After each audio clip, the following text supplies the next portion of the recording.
Hi, everybody. This is Dawn Mitchell, and welcome to Dawn of Sports. Another great week now that Jim and I are back from vacation, and we're doubling up. We're getting a power duo of sports and beauty, to be quite honest with you. Best looking couple like in town, I would say. Ron and Shani Johnson. You may know Ron Johnson from our pregame show, Vikings Game Day Live, and all of the stuff he does for Vikings coverage. Former Gopher wide receiver, former NFL wide receiver. His dad has won 2 Super Bowls, but his wife, let me tell you, he outkicked his coverage.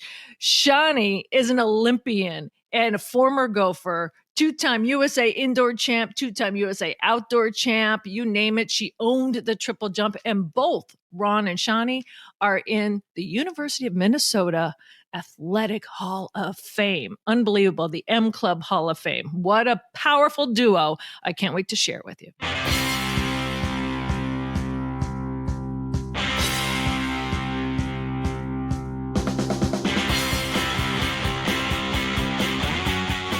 Welcome back to Dawn of Sports, starring Dawn Mitchell of Fox9. I'm Jim Souhan. Our producer's Brandon Morton. Dawn and I are both coming off vacation. I like vacation. You know, there's a time in my life, Dawn, where I was kind of a workaholic and I somewhat feared or didn't trust the idea of vacation. Now I can't get enough of it. Feeling the sun on my skin was a good deal. How was your vacation? Oh, it was awesome. You know, I'm kind of the same way. Even this year, I said to my bosses, I said, hey, now that Vikings are over, I know I have like 3 days to roll over. Can I take them? And he was like, you have 12 to roll over? So yes. So I'm like, okay, bye. So I went to St. Thomas. I had never been there before. I didn't mind my little pit stop in Puerto Rico because I had never been there before. Oh, wow. Yeah, and I have a good college friend that's from Puerto Rico, so it was just a little stop, but it was so beautiful. And the weather, except for one day, it rained in the morning, but I was like, give me the sun. Trust me, all the people out there for sunscreen. Yes, I came out pale.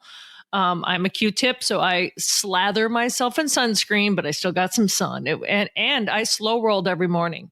Getting back to work yesterday was hard. I'm like, yeah, man. I got to work. Yeah. Well, I love Puerto Rico. My wife and I vacationed there. I love St. Thomas. We've been there. We went to the Bahamas. We actually took a cruise that went to the Bahamas. First time in Nassau. The areas of Nassau we loved. We also saw a report that like 16 people had just been murdered. So we didn't see the bad sections. But just, what? I didn't hear that. And you know what? Every place has its tough areas, Hiccups. It's gangs, it's tough problems. Yeah. I mean, you know, so I don't want to overreact to that any more than people overreact to any crime they see coming out of Minneapolis. I live in Minneapolis and I've been here for 10 years. I've never seen a crime committed. So there's always that dichotomy between, you know, what can pop as a news story and what life is actually like for people who live in a normal neighborhood. But short story, God, it was great. It was absolutely great. I love the Caribbean, and I'm glad we're both back, though. We got a lot to talk about. First of all, introduce your guests for the day, and then we'll talk some local sports. Oh, I'm really excited too. I know Ron Johnson very well. If you guys watch Vikings Game Day Live, former Gopher, former NFL wide receiver, he is on the show, but that's not the only caveat. I wanted to do this interview with also his wife because I'm about empowering women. And let me tell you, Ron will be the first one to say she is the more decorated athlete. Shani Johnson, if you might have known her back in her college days, Shani Marks, Olympian, triple jump champion, 2-time USA indoor track and field champ for triple jump, 2-time USA outdoor champ. I mean, she is amazing. So I have them both on. And also they have 2 young daughters that they are helping, of course, navigate the world, but in sports, just to see how Ron has changed as a dad, and then talk to Shani, who's also coaching now in high school.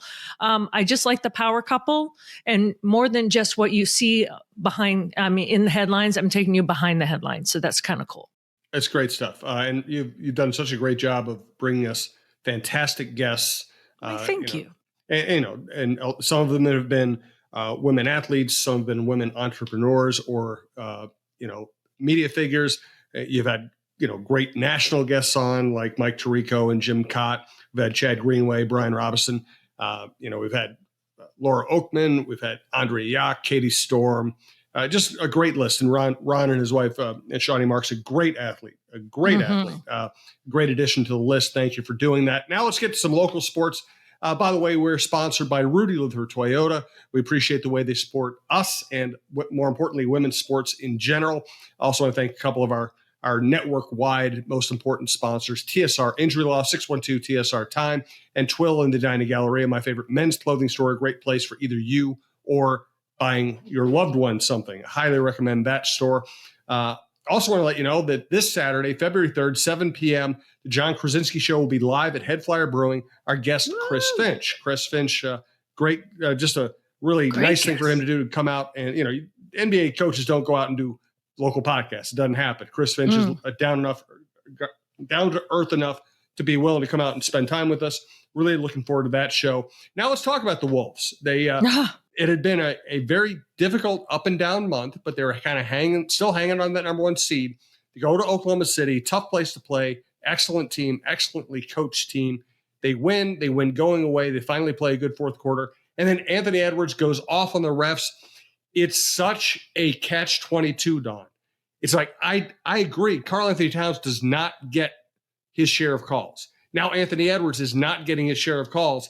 And it puts these athletes in a very difficult situation.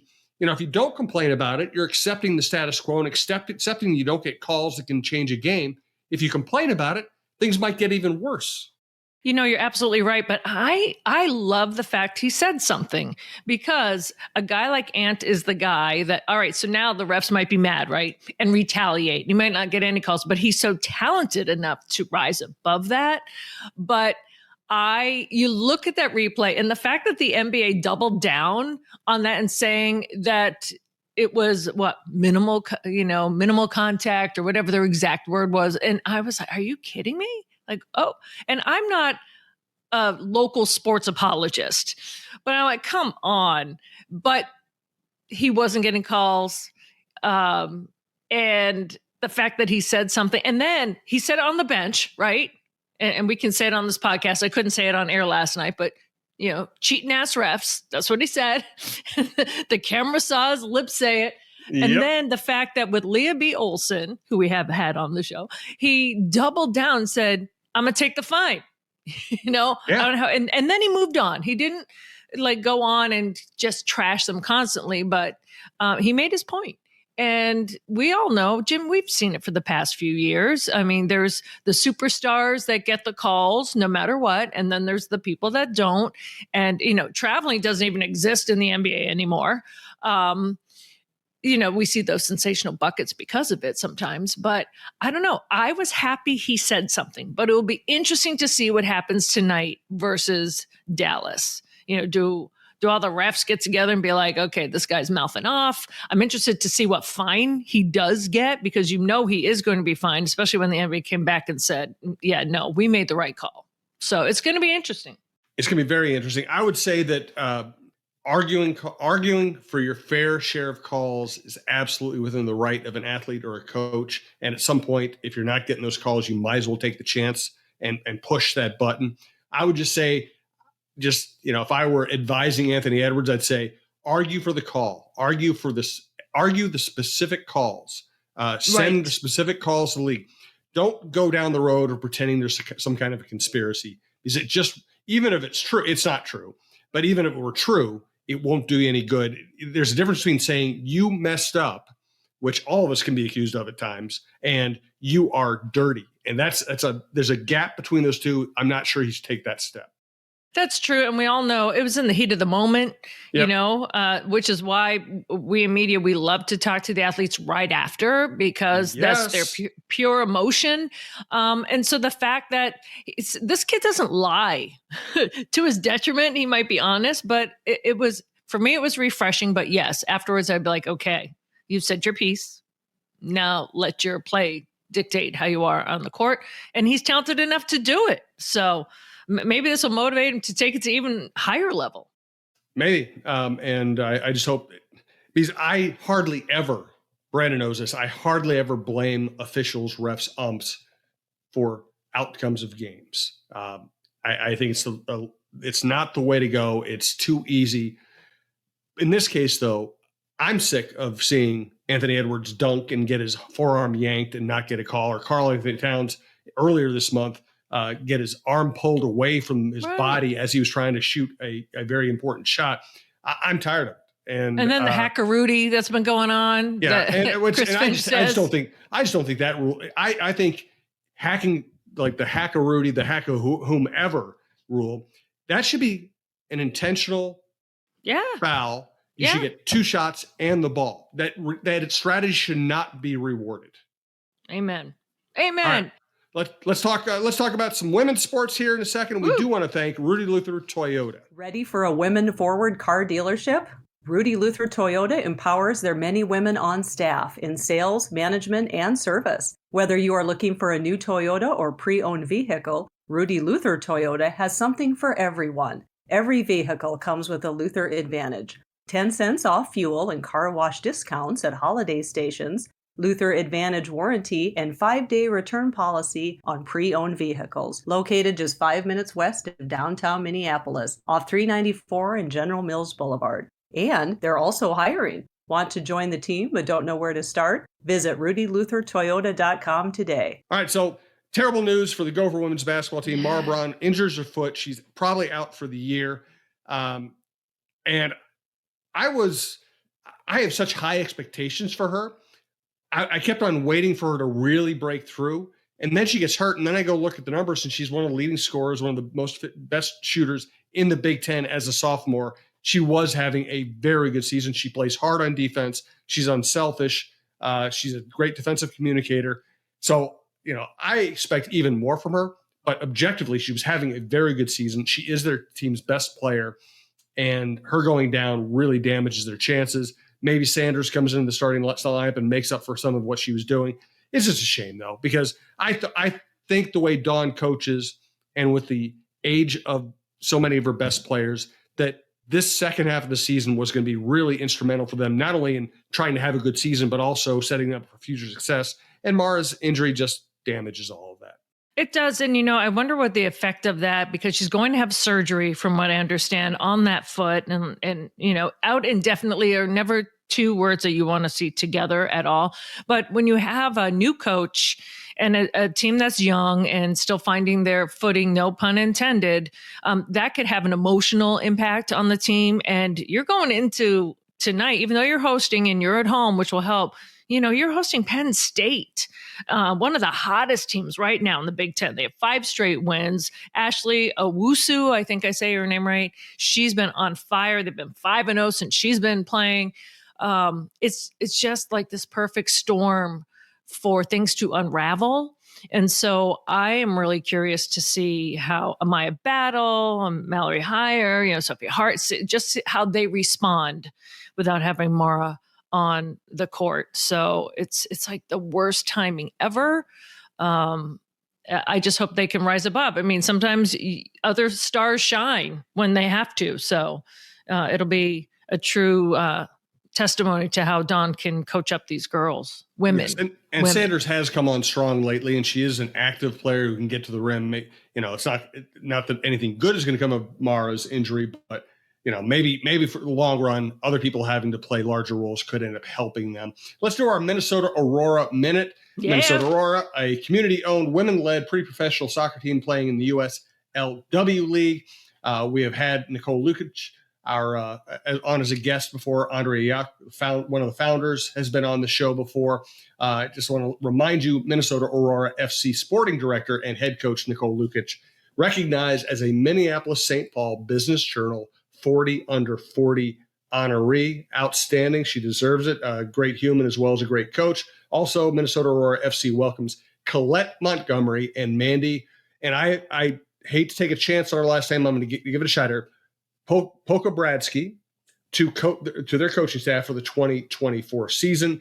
We're getting close to spring sports, summer sports starting up, or at least being a big subject of conversation. I always look forward to covering the Aurora. These are classy people, and it's a very entertaining style. So congratulations to them. Anything to add about the Aurora, Dawn? Yeah, and I believe season tickets are going on sale as of today. Cool. And today is, I think it's Wednesday. When you're back from vacation, you're like, what day is it? January 55th. That's what we're at right now. long week for me, but I believe that the tickets go on sale.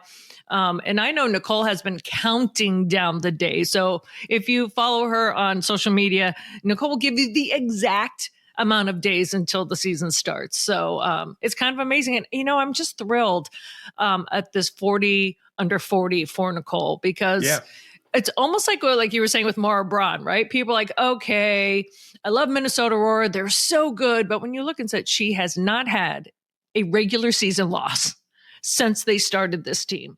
That's impressive. And I know when we had Nicole on, she's like, yeah, but I was mad about the tie and mad that we didn't win the championship games. That's what you want to hear from a coach. But when you look at just what she's done, and also at the social impact level, and how she's already made a mark starting as head coach, now she's sporting director and just doing amazing things, she's earned it for sure.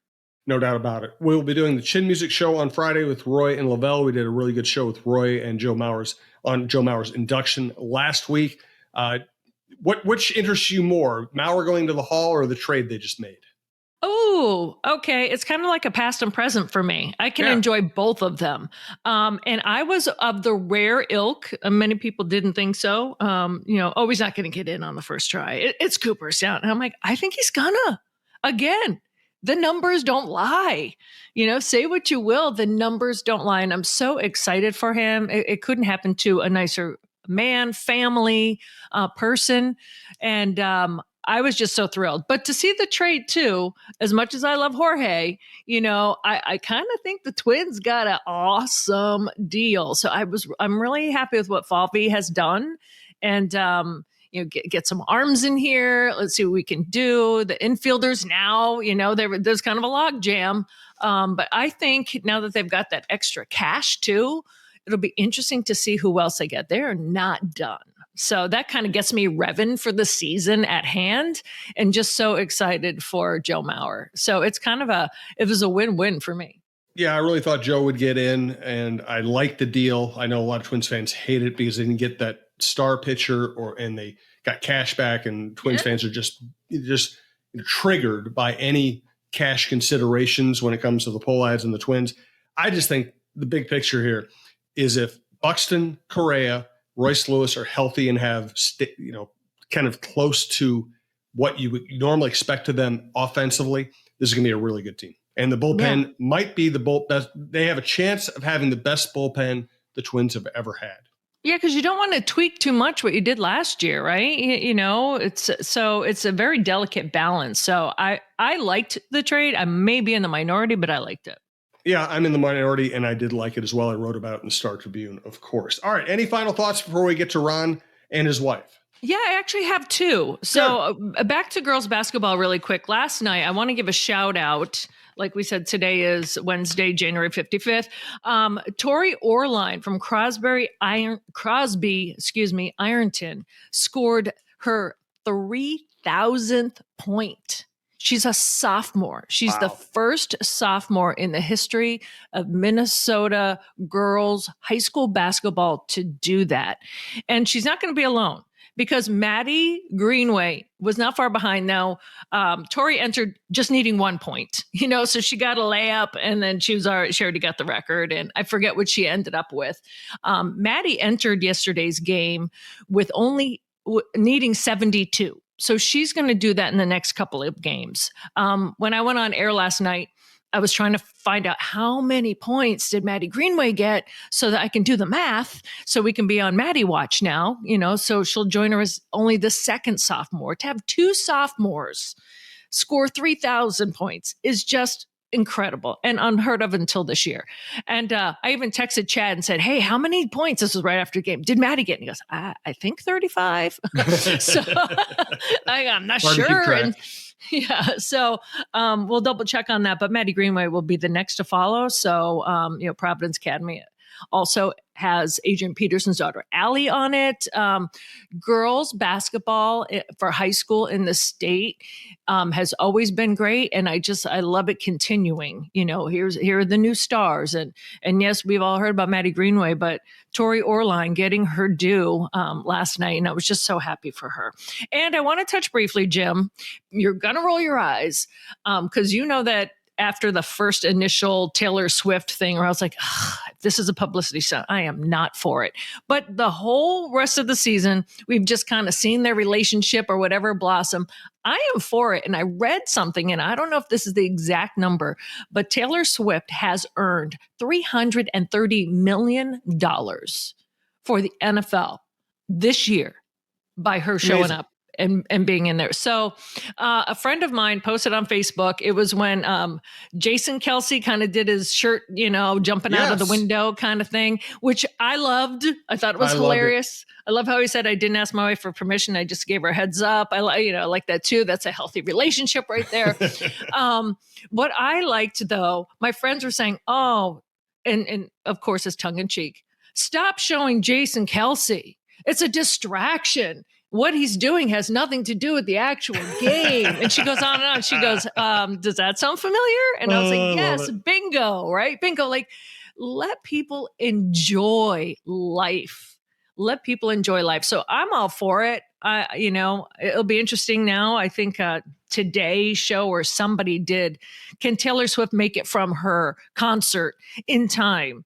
And with the time difference, and if she hops right on her jet, she might be able to make it to the Super Bowl. So I'm enjoying the sideshow because it's legit. You don't fake those feelings. Whether this relationship turns into a marriage or lasts, I don't really care.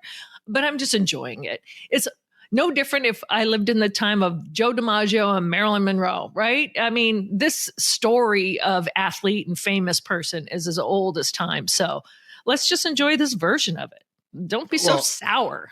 There's not you personally, not me. Jim. No, I know, but and there are a lot of tentacles to this, including the idea that Taylor Swift is some kind of a psyop operation.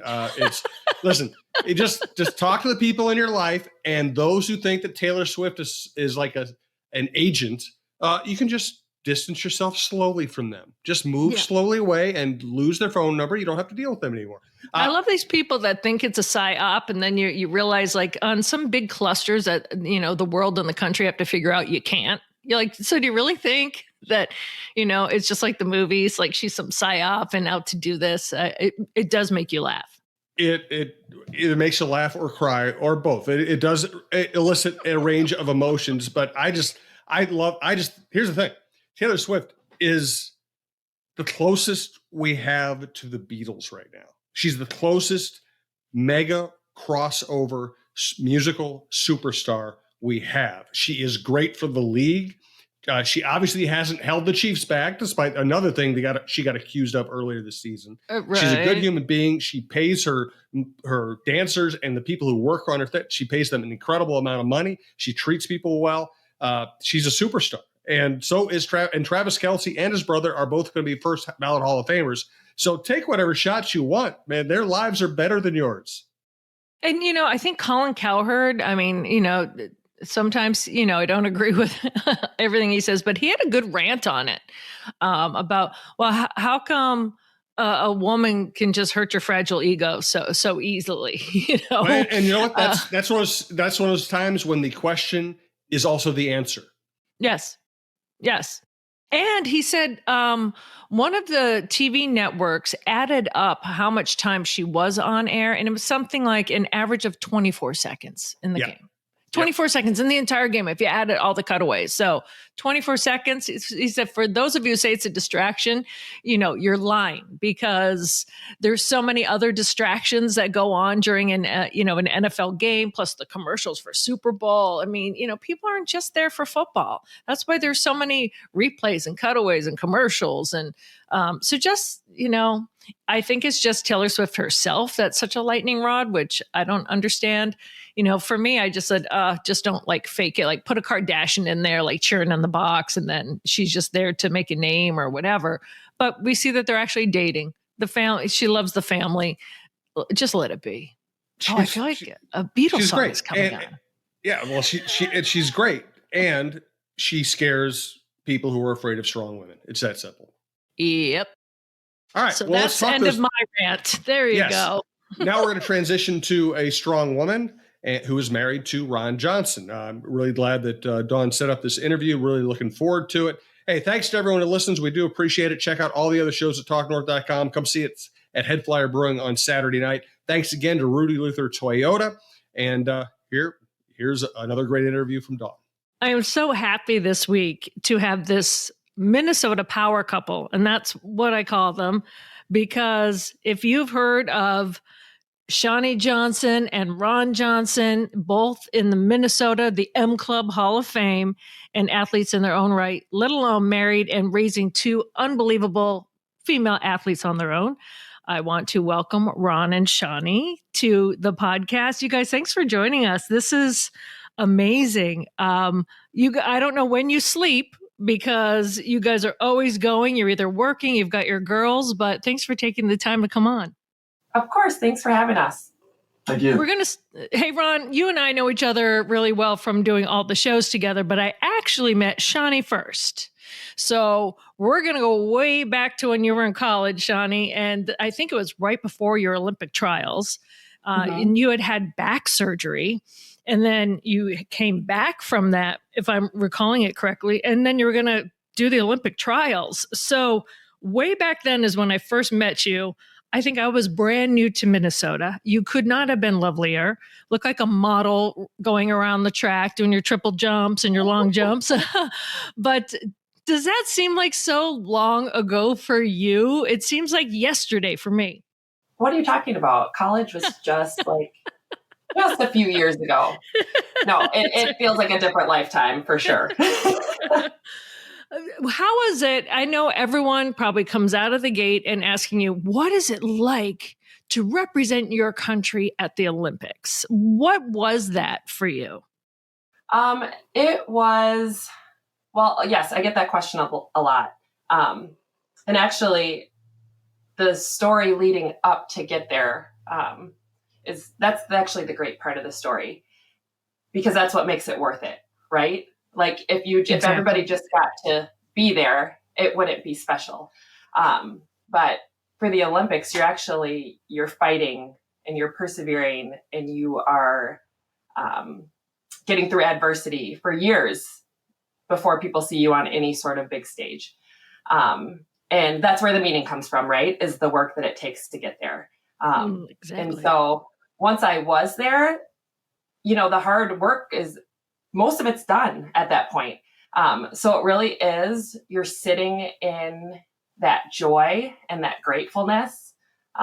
Just pure gratitude for the opportunity to represent your country on that sort of stage. So, and that's where I found myself that just a few years ago. It's just being grateful to be able to get that kind of experience and opportunity. And being such a great track athlete, whether you're indoor and outdoor, what made you, and I'm just saying this just from looking at all of the things that you've done, what made you want to maybe especially do triple jump, which is probably the hardest? I did long jump in high school, that kind of stuff, high jump, long jump, triple jump. I could not wrap my feet around, and I was a dancer. You have to be coordinated. Was it just something that you loved, or what made you go that route? Well, actually, funny story. In high school, I did long jump and like the 100, 200, 400. And I never did triple jump. I don't even know if it was something that was really on my radar, but I remember wanting to try everything. Like I remember with my coaches, I wanted to try all of these events. I wanted to do all the things. And they were like, no, we just need you in these events and get us all the points. We can't do all the events. And so when I went to college, actually, it wasn't until, like you said, I had that back surgery. Mm-hmm. And it wasn't my idea. It was my coach's. It's something that my coach saw in me that was kind of off my radar. So I was about 2 years off of my back surgery that I had in high school. And I think he could just see it just from the plyos that everybody on the team would do kind of the same plyos and jumping kind of general strength power exercises. And he was like, why don't we try triple jump? And I was like, sure, because I love trying new things. I still do. But it wasn't something that was like on my heart to try. It was something that he saw. So. Wow. And it just came natural, or how long did it take, do you think, before you're like, oh yeah, I really like this? It did come natural because I actually was a gymnast before I was a track athlete. And so the coordination thing kind of came naturally. And it kind of flowed naturally from just the general plyometrics that we did as a team. I loved it right away. Super fun. But it is a weird event if you're not used to seeing it or doing it. It's hard to catch on to. Just even teaching the rhythm of it to athletes can be a challenge sometimes. But it came natural to me and I loved it right away. Oh, that is amazing. Now, Ron, I have not forgotten about you. And I think the world of you. But every time I talk to Shani, I always think he outkicked his coverage. Just amazing. When you hear her tell these stories, Ron, I can't even see you right now, but I can just feel that you just like beam with pride. How is this for you? And I also want to know the story about how you two got together to begin with. Yeah, I mean, when I hear her talk about it, I was there for most of the back stuff right out of college. Competing by herself, working out by herself, having to go to, random places to be able to, compete just to try to qualify for the Olympics. And so it is a long process. I know in college, it was a little bit different with how she trained because you had a structured situation, you had a structured group of coaches, you had a structured workout, whereas once you leave college, you're on your own. So I kind of saw her ability to dedicate her time to getting her work done. I definitely was not that person. I need structure, I needed coaches. And I think that was just a big difference of watching that, of like, I'm not a person that if I have to wake up at 6 a.m. by myself, go work out. So it's just a difference. And also probably why we got along and, stayed married as kids even. We were just always on different schedules. Like I didn't mind being up at 2, 3 a.m. with the kid when she needed to sleep. And, to this day, I'm still up late for no reason sometimes, but we just always found a way to, make it work with the abilities of each other. And so I saw that in her early, just her work ethic, her willingness. And so now I see it carry over to our kids, where sometimes they'll have her work ethic and then sometimes they'll have mine. And, it's just a natural blend. But balance, right? It definitely was, I think I appreciate it more now than I did then, probably, of like the accomplishment itself, just going to the Olympics, doing it. Less than 1%, less than 0.0001% of the world gets to do that. Right. And so for her to be able to do that and, represent our country, it was cool. And then, having Tony Dungy, call it out to the team before I left to go to China. Little stuff like that. Like social media now is a thing. It wasn't then. And so seeing other players now where it's like one out of every probably 100,000 players gets to talk about, their wife or girlfriend going to the Olympics. And so it's cool to kind of see that kind of come full circle where now I'm a part of the world that gets to talk about it, where not everybody does. Yeah. And for many of these people that listen to this podcast, they're not even from Minnesota. So I want to give your background too there, Ron.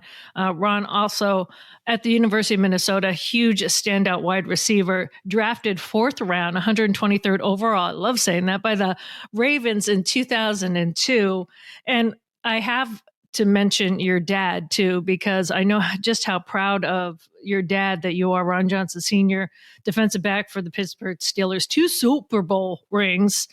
Just amazing pedigree on your side too, Ron. I know I tease you and say you've outkicked your coverage, but I know you as a person and a professional on TV, but just the pedigree and the athleticism that you have yourself is something to be commended, playing for the Ravens, the Bears, Redskins, and then you even played arena ball, which I loved arena football too.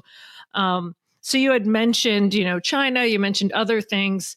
When you have such an accomplished athletic background for yourself, and you had a dad who played in the NFL, I see many athletes that have their fathers, especially on the men, that they lead the way and they either feel like they can't live up to them and they have a really hard relationship with their dad, or they're just so enamored and thank you so much for leading this way that they have the relationship that you had with your dad.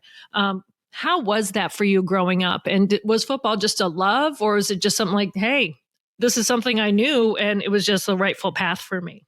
I think it was something like my dad never actually wanted me to play football. So he was my Really? baseball coach. Yeah, he never coached me in football ever. Like, didn't do drills, didn't. And not, I think it was more so because he was my baseball coach. So we spent like every day throwing and catching, and we spent, endless hours. Now that I coach my daughter, I see how much time it actually was. Like at the time, you didn't understand the time because you're a kid. And so you don't see what it takes to be the head coach of a youth, sports team. And then it's free. You're doing it for just your time. You're not getting paid to coach. Because as a kid, that's one thing, we didn't know. We assumed dads and parents out there were getting paid. And now you realize it's just donating time. Like you put a ton of time into it and not just your kid, other kids.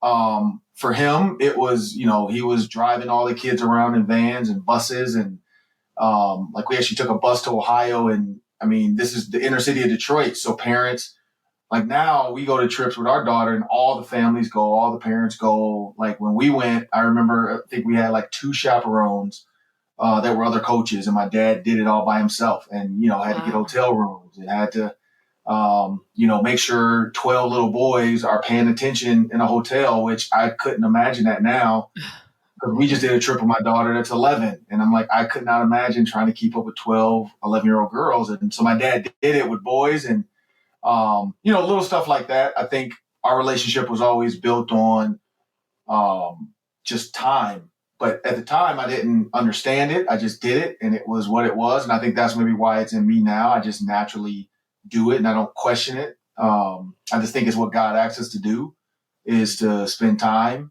Money is going to be there, and stuff's going to be there, and then it goes away. But time is something that you can always say you had, and you did, and you can remember it. And so I think that was it. Like me and my dad we definitely had our tough times of arguments because, I thought I knew more than him when I got older in high school and college. Don't we all? We always think we all know more than our parents at one point, right?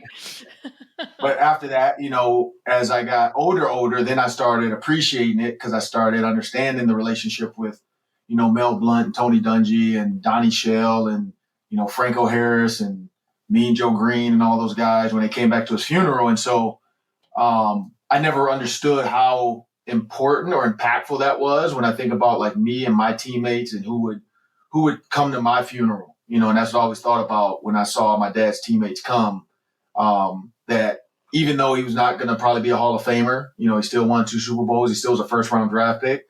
But they, as a teammate, they respected him enough to, come to Detroit out of their busy schedules. And I still talk to some of those guys now and text back and forth and so on and so forth. But for me, that was my relationship with my dad. It was sports, but it was never football. It was basketball. It was baseball. He never coached me in football.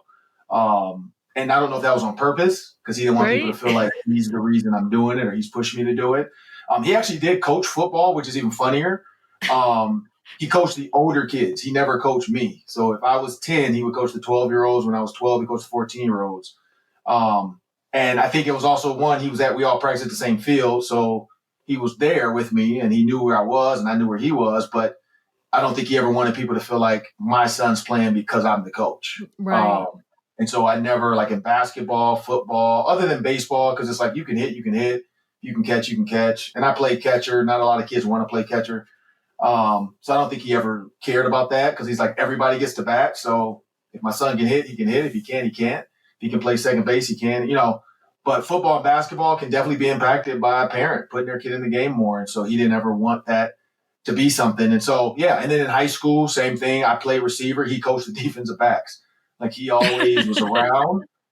He loved to donate his time, but he just never wanted to physically say, I'm the reason he's doing it. He never said that out loud, but as I'm older now, I can see that. But he made sure he was there. He never wasn't like, I can't think of a game he wasn't at. I can't think of a sporting event he wasn't at. And it just feels different now as a father now being here in this moment. I can see the difference. And not say my mom wasn't there, but she just wasn't as sportsy, into it as my dad was. And so it was just, it's always been cool, even when I went to the Ravens. So yeah, I think that was our relationship growing up athletically. I definitely got it all from both my parents. My mom was a cheerleader in college on scholarship. She reminds us that all the time. Yes, she does. So Shani laughed. Yeah. But yeah, she was a scholarship cheerleader that could do backflips off of walls, and she was super athletic. So she reminds us that we get it from both of them.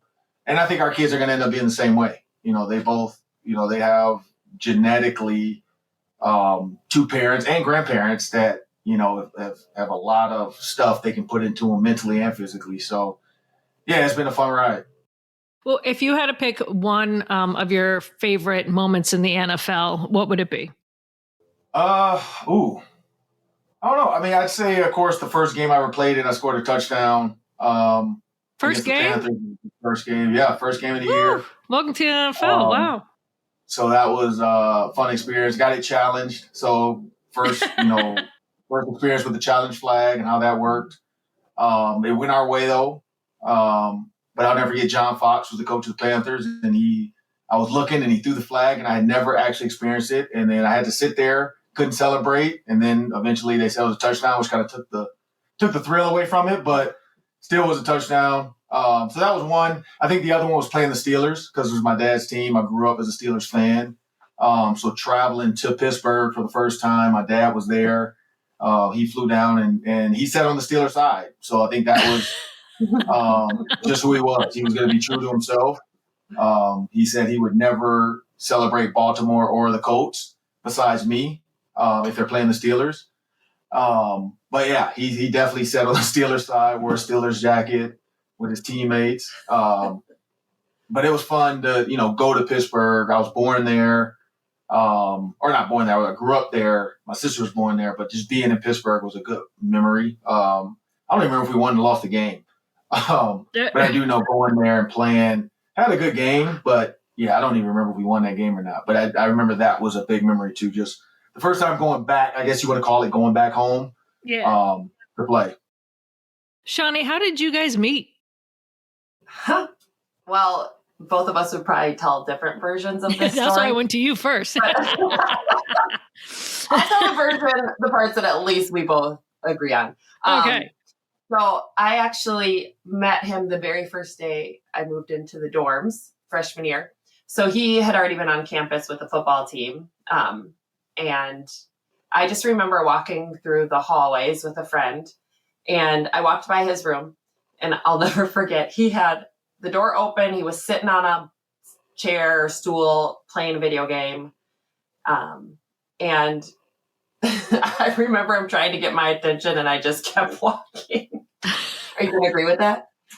Yeah, exactly. That's what happened. Yeah. And then I kept walking, went about my day. And then later that night, we ended up in the same kind of, all the athletes were pretty much friends. And so we ended up in the same group of people at Buffalo Wild Wings, I think. And we became friends right away. We were friends all through college, same friend group. And then we didn't start dating until a couple months before Ron graduated. So 3.5 years later. Oh, wow. What made you guys decide, all right, let's date then? That's a good question too. No, we actually, our senior year, one of the fraternities on campus was hosting this formal gala dance, and our big group of friends had been planning on going, just all as a group. And then all of a sudden, out of nowhere, people started pairing off. I don't know what happened. It's kind of one of those things where all of a sudden, him and I were going together. Yep. Organic. And so anyways, I just remember him picking me up. He had rented a limo, and he came in with a suit on. And I was like, okay, I see you. And we went to this dance, and we had the best time. We danced all night. We had so much fun. And, from there forward, that was it, right? Like, we were together from there on out. It happened very slowly but quickly. I was going to say, Ron, when did you know? Like, she's it. When I walked by his room freshman year. You can see his face right now, Dawn. He's like, I'm glad there's no video. Eyebrows. Yep, that's what he looks like right now. Go ahead. You want to tell your version? Go ahead. What's your version? For the people. I'd say like when we were friends at one point, I think I met her, like her sister and her dad or something. And then her dad asked me, like, I don't know, I can't remember what he asked me, but I had never actually thought about like actually trying to, because I didn't really have a girlfriend. Like I definitely wasn't like looking for a girlfriend.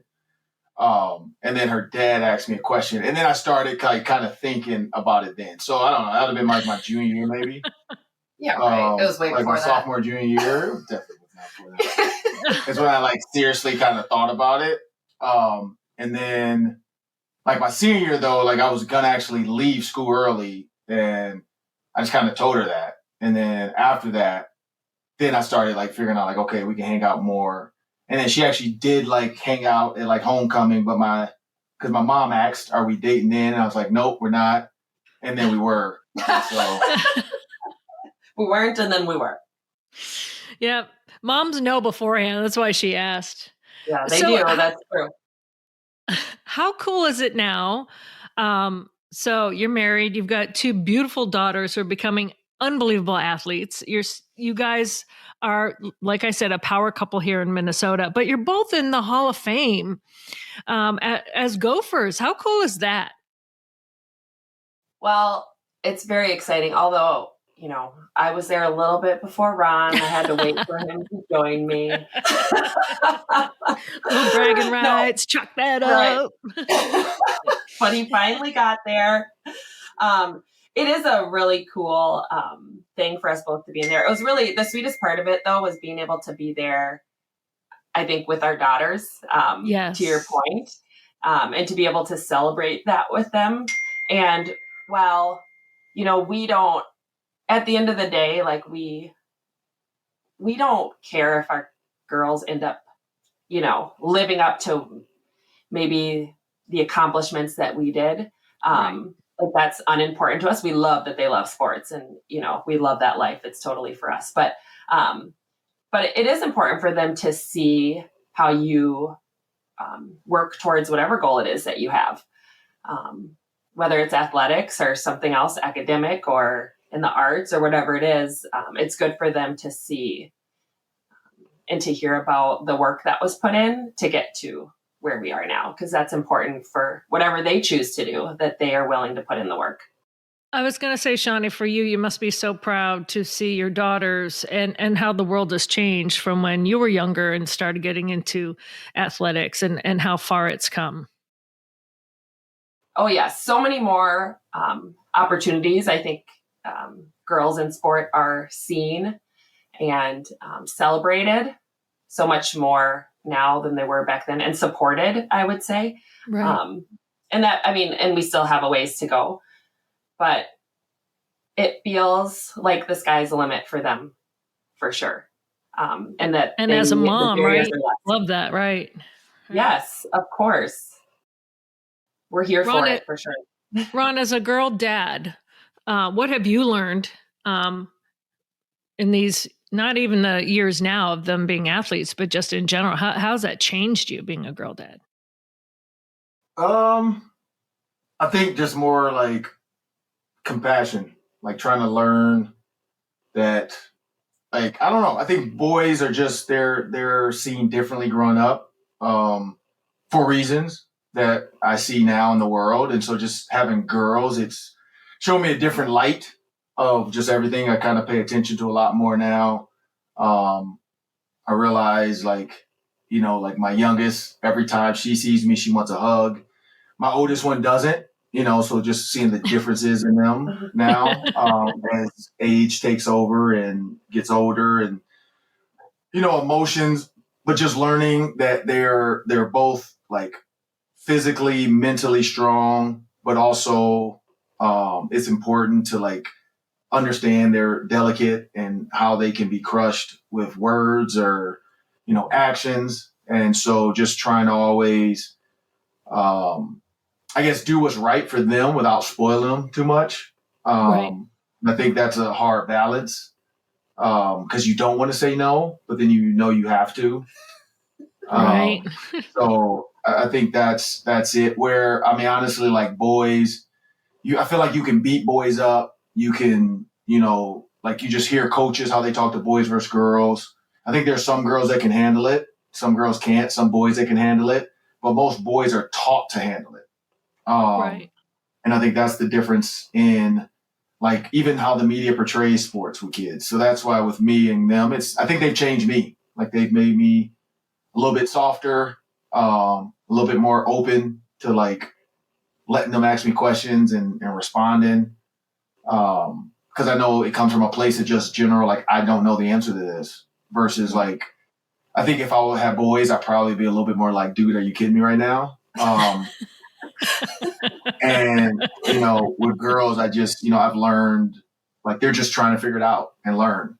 And so I think it's made me a little bit more compassionate. But I know it's definitely like overall, though, it's made me look at just everything I do now, too, of like, how are my kids affected by this or how are girls in sports affected by this? And so I put a lot of time and energy into that, too, of trying to find equity in women's sports, trying to find equity in the participation in women's sports. And so, so I have a lot of conversations around that too. Chad Greenway is the same way, has 4 daughters.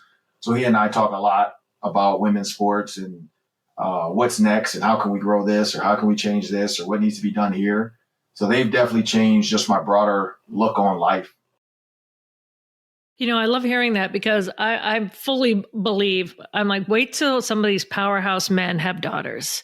I can't wait to see it. And it's happening. Like I've seen it happen with Chad. I've seen it happen with you. Shani, you must be just smiling when you see him kind of grow in that capacity too, along with your daughter. So that's it's awesome. It's the voice, Ron, it's the voices like you that we need more to power forward. Appreciate it.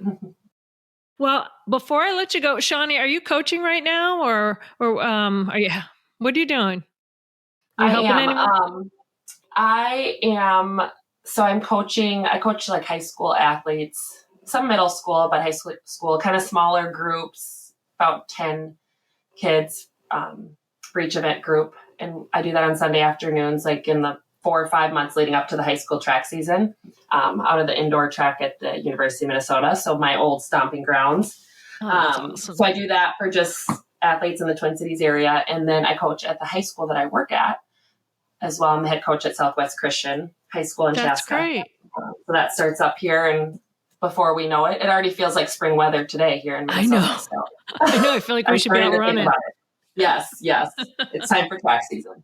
Well, I'm glad you're coaching the next generation of athletes. That's awesome. And Ron, I just want to give you a plug too. Everyone knows that you're on Fox9 with me, but you've also been on K-Fan for years, and you're Locked On Sports. The Ron Johnson Show, I have to say, is amazing. So I'm just so happy the two of you are still contributing in the sports scene, raising awesome, badass women. I love it.